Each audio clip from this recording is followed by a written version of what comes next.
Hello, everyone, and welcome to our initial Shihui Partners AI podcast, where we will really discuss a little bit about a topic that I'm sure everyone is, Ian, as you know, everyone's really concerned about, which is the development of AI in China and the relevant laws and regulatory framework.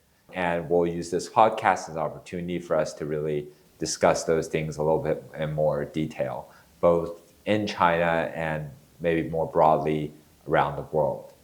I'm Jeff Liu, a partner at Shihui Partners law firm, and joining me today is my colleague Ian Reed. Ian is a counsel in our compliance practice who's really focused his practice on AI regulations in China and globally. As Jeff said, thanks for the introduction, Jeff. My name is Ian Reed, so hope everybody will get something out of this today. This is the first in a series of podcasts we plan to do about AI here in China. So a little bit of a plug, also tune in for future episodes. And so just for this first one, we're really going to give everyone a little bit of introduction on China's AI governance system and overall regulatory framework to really give you a good grounding and a basic understanding of the system, as well as a basis for future episodes where we'll probably go into a little bit more nitty-gritty details on some of the finer points about the AI regulations and laws in China. Our podcast today is really going to be divided into three main parts just to help you understand how AI products are developed, deployed, and marketed and used in China. Compliance isn't just about avoiding penalties, it's also how to maintain your market access, building trust with regulators and business partners, and being competitive in China's AI market today. So Ian, maybe you can start us off a little bit with the basic legislative framework in China for regulating AI. Yeah, I think that's very important for companies and also people who are interested in AI in general, because it's often a point which is misunderstood. China's AI rules come from different levels of authority: national laws, state council, administrative regulations, you have agency-issued measures. So there's quite a tapestry of regulation and regulators here. I completely agree with you, Ian. And throughout this video, you'll hear a lot of acronyms like CAC, NDRC, administrative regulations. It's sometimes easy to get lost in all of those names, but they really do have an impact. And so maybe to help our audience a little bit more, Ian, could you just explain what the layered regulatory structure governing AI really just kind of looks like, just to give everyone a basic understanding? Sure. It does cause confusion. Actually, when you understand why it's structured that way and how it operates, it's actually very logical and also fundamental to understanding how AI is governed here. China doesn't regulate using just laws. It uses a layered system of governance to remain flexible and responsive. At the top, we have laws passed by the National People's Congress. Can you give some examples of that? Sure. The National People's Congress is the highest legislative body. So if we pick out three laws as key examples: cybersecurity law, data security law, personal information protection law, these set foundational obligations for networks, data, personal information, as well as in the AI context. I think the thing to notice as well, and probably the sharp-eared listeners have noticed that I didn't mention an AI law at this top legislative level. That's because China, as I mentioned, follows a regulatory agile approach, or we sometimes call it the small incision approach, which means issuing targeted rules, targeted measures, and guidance for particular tech. For example, generative AI, or algorithms, or deep synthesis. So we can circle back to this later. Some of our listeners are aware of our administrative regulations in China. So can you tell us a bit what those are? Sure. Administrative regulations are issued by the State Council, which is the equivalent of, I suppose, the cabinet, if you're thinking of another jurisdiction. These are not full laws. However, they have nationwide binding force. So an example, the protection of critical information infrastructure. There's a regulation on that, and it lays out obligations for entities operating key systems. That could include an AI system. So the reason I'm mentioning this is because this sits under the cybersecurity law. So it defines what critical information infrastructure is. That's a very, very important concept here in China. AI infrastructure can be, and often is, critical information infrastructure. Of course, procurement, supply chain, how this affects AI hardware and software. So this is an example of how the administrative regulations work in tandem with the national laws. We know below the State Council sits various ministries in China, for example, like the CAC, the MIIT, or the NDRC. I know we're going into all these acronyms a little bit, but can you explain that to us a little bit more as well? Sure. There are quite a few different agencies, and each issues very specific rules. So I've already mentioned generative AI, deep synthesis.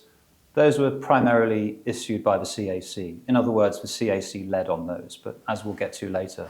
But in practice, the division of responsibility between the different agencies, it's actually very clear when you understand the mandate for each agency. So other than kind of these legally binding provisions, I should say laws and regulations, you also have, occasionally you'll see things like provisions and measures. We just talked about how China's AI governance system is layered. Laws, regulations, measures, and they're all kind of working in conjunction in one way or another. But another part that confuses people is the number of regulators involved. As you mentioned, CAC, MIIT, SAMR, NDRC. So it can sound a bit like an alphabet soup of regulators. So probably our audience would be interested to know why China doesn't just have a single sort of super regulator for AI. Yeah, so let's dive into that a little bit more. AI regulation is not handled by a single authority in China for various reasons. It's several government bodies and ministries, departments are involved in regulating AI activities in China, but each really has a different function and different role. There is a little bit of overlap, so let's get into that, the roles of each regulatory body a little bit more. There's definitely some overlap, but when you understand the roles and the principles behind this, the system starts to make a lot of sense. Let's start with the CAC, the Cyberspace Administration of China. In terms of AI, it's probably the most visible of the agencies here in China. CAC leads on anything to do with online content, data security, algorithm governance. It issued the generative AI measures, the deep synthesis provisions, the algorithm recommendation rules. So basically, it sets the rules for how AI systems, how can we say, interact with the public and manage data. So in other words, Jeff, to sum it up for our audience, if you were launching a recommendation algorithm here in China, you would report to the CAC. Yeah, that's very clear. We'd say if an AI model is generating or distributing content, whether that's text, images, or video, it's the CAC that steps in and regulates that. And also it's responsible for algorithm filings and security assessments, and actually that issues the Gen AI measures jointly with several other ministries in China. The AI legislation that gives a more holistic AI regulation in China. The MIIT, Ministry of Industry and Information Technology. Its role is quite different. MIIT focuses more on the industrial side, technology. So it looks after AI innovation, industrial policy, technical standards, especially those that relate to computing power, chips, telecommunications, that kind of thing. For some context, Jeff, perhaps we could explain how the CAC's role differs from that of MIIT. So you can think of it kind of like this, that the CAC is managing how AI is used versus the MIIT is managing how AI is built. The MIIT nationally within China coordinates national AI pilot zones. It issues AI industry development plans, really the things we care about in the AI sector for safe but rapid growth of AI in China. Okay, I think the third one we mentioned was the SAMR, State Administration for Market Regulation. So I suppose when people hear that name, it doesn't immediately conjure up the image of an AI regulator, but it does play, in general, an important role in consumer protection, product quality, competition. Jeff, I think on this I have to defer to you because SAMR is also one of the preeminent authorities for corporate law here, has a large role with corporate regulation. So how exactly does it also get involved with AI? You know, the markets that are affected by AI systems or how the role AI systems play vis-a-vis consumers. So for example, if an AI product misleads users or wrongfully collects personal data in a way that violates a consumer rights, then SAMR is the one that's really taking action here. So on that point, on standardization issues, it coordinates with the MIIT for national standards on how AI systems are for AI safety and performance and things like that. You know, just for general, AI is just one thing that SAMR regulates. It's really the general corporate regulator in China kind of overseeing daily market activities, consumer vis-a-vis issues, the bread and butter sometimes issues that affect consumers. And I think that's essentially the SAMR. Yeah, it's very, very important to have an appreciation of the SAMR and its wider role here. I think the next one you mentioned was NDRC, the National Development and Reform Commission. China's top economic planning agency, coordinates big picture strategies. So when it comes to AI, the NDRC is looking at how AI fits into a national industrial policy. So where investment should go, how AI can support China's digital transformation more broadly, and its green transformation too. That was really good insight. So just to kind of recap a little bit, the SASC manages content and security. The MIIT is really the one driving technology and industry.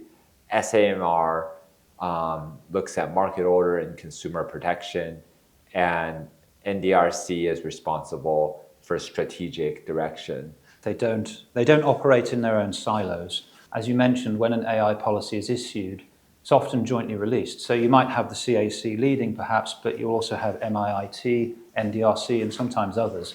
And that's because AI touches multiple domains. So coordination between the agencies is kind of built into the system here in China. So that kind of brings us to a close, and I hope it gave our audiences a somewhat of an introduction and grounding to start with the basics of what AI regulation looks in China. I hope that was a good place to wrap up for our audiences. Thanks to everyone for tuning into this episode of the Shuwei Partners AI podcast. You know, we'll continue to record more and bring you more videos, hopefully, that you guys will like about AI in China. Thank you for tuning in. If you have any questions, please feel free to reach out. We'd like to hear from you and hope to see you again in future episodes.